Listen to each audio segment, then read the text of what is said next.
මේ දවස්වල ඉස්කෝලේ ළමයි නිවාඩු කාලේ මෙහෙම රයිස් එකක් හදලා දෙන්න පුළුවන් සෙනසුරාදා ඉරිදා දවසකට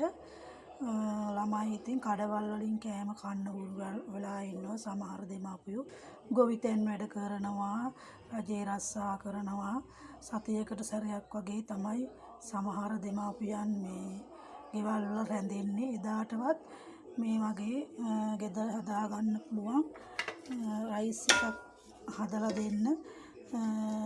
මට අද මේවා තිබුණේ ලීක්ස් තිබුණේ නැහැ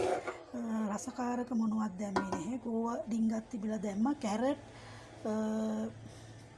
බිත්තර ඇස්ට්‍රා පොඩ්ඩක් දැම්මා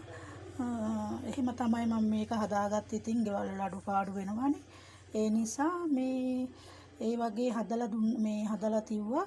බබා පන්ති ගිහිල්ලා මේ තමයි මස් කරි එක මේ මස් එක ඩෙවල් දැම්මා මස් ටිකක් තිබුණා ඒ ටික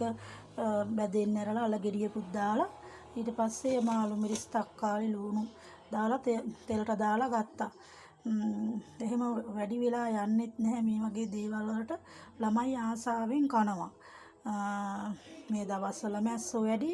ඒ නිසා මේ කඩවල් වල දැන් අපි ගෙවල් වල හදන ඒවට මෙහෙම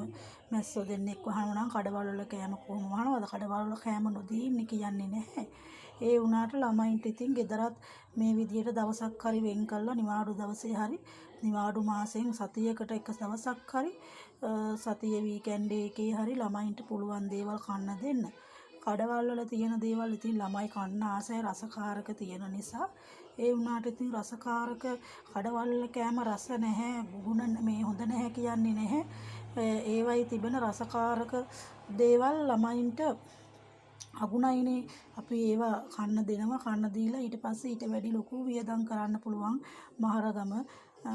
කරාපිටිය මේ පිළිකා රෝහලට ගියාම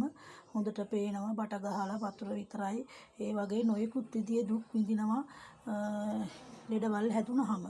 ඒ නිසා පුළුවන් විදියට මම මේ රයිස් එකට ගොඩක් දුරට දාන්නේ හදනකොට